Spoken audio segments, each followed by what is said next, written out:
naman yung kailangan tagad yung pagtagal, pagpapahalaga. Ano daw na ito?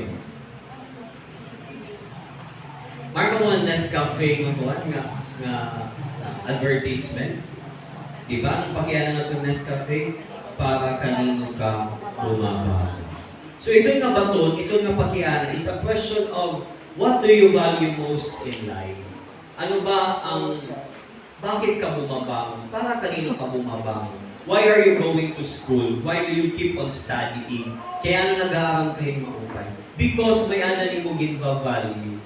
May alam mo papahalaga. The question is, how do you value it? Ano ba ni mo value? Is it your good life? Nag-i-eskwela ka kay tuod nga, gusto mo makabulig, hay mo mga kag-anak. Hain mong kaluganingon, magmaupay mo kinabuhi. Amen? Amen. Is that what you value? Or you go to school because you want to learn. Gusto mo may baro. May baruhan mathematics, science, whatever. Or what do you value most? No? What do you value most? Kay gusto mo makabuligan iba? Gusto mo maging engineer? Gusto mo maging doktor? No? What do you value most? Importante, may ada kita baton, hiton nga pakiana. Because the moment you lose, mawadan kahing answer hiton nga pakiana, everything seems to be falling down. Nayakan ka mo, rin naman gana ini nga pinabuhi. Kaya ano, waray nimo ginpapahalaga. That's why, focus klaro kung ano ang imo ginpapahalagahan ang kinabuhi. Amen? Amen. Mapakayaan ako, bato na hayuon ako na. Ano ba ang iyo ginpapahalagahan? Ano ba ang mga butang na importante ha iyo na naiskwila ka mo nga nag-aaral kami na ulo? Ngayon na ba? I hope so ka mga kabataan yung 12 years old din yan. 12, you are entering adolescence, no? Payo naman ha, kay mataas ba yung teenage pregnancy, mga teenager yan ha? Pinakabubunga na buong din yung kakalugan do si Anyos. Ngay kapag minulayin kalayo ha, kabataan. Ha? Because, nasusugad kita ini, nasusugad ang kabataan ini, because you lose what are the most important ang kinabuhi. Ano mga importante ang kinabuhi? Amo ito na ni mo kinisinisiri nga pinapahalagahan mo. Importante mababaton niyo ito. Dapat may ada ka na baton, ito niya na pala.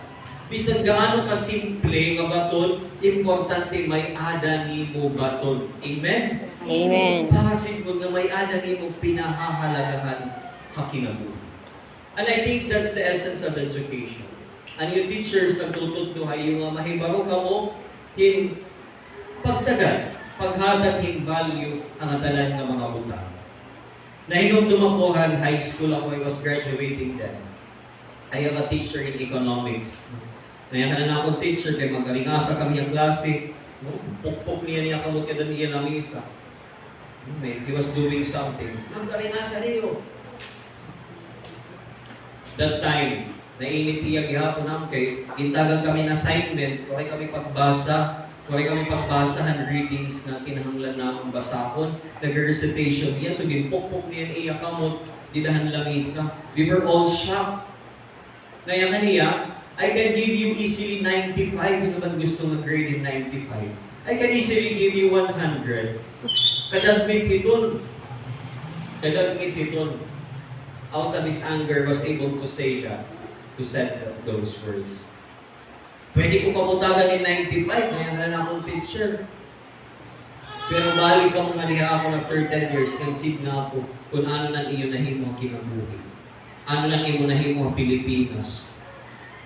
Same question that I will also say to you, kabataan. 12 years old ka mo yan na siguro after 20 years, 30 years, balik ka mga liha sa Andres. So, di pa ka na mga retired din yung mga teacher. Papamingan niyo yung mga, Lagas na. sige niyo, ma'am. Di na ako nahimo para katbalugan. Mayor na ako yan. Malimpyo na Wow. katbalugan. Presidente na. Kaya ng mga taki. Basura. Amen? Amen. Kaya may ano niyo mo ipapahalagahan.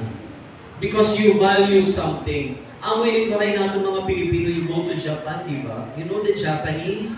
Yes. The Japanese, Linis. after the World War II, ginbombahan nila ang Amerika at Hiroshima. Hiroshima, Tokyo, zero atomic bomb ang ginbombahan nila.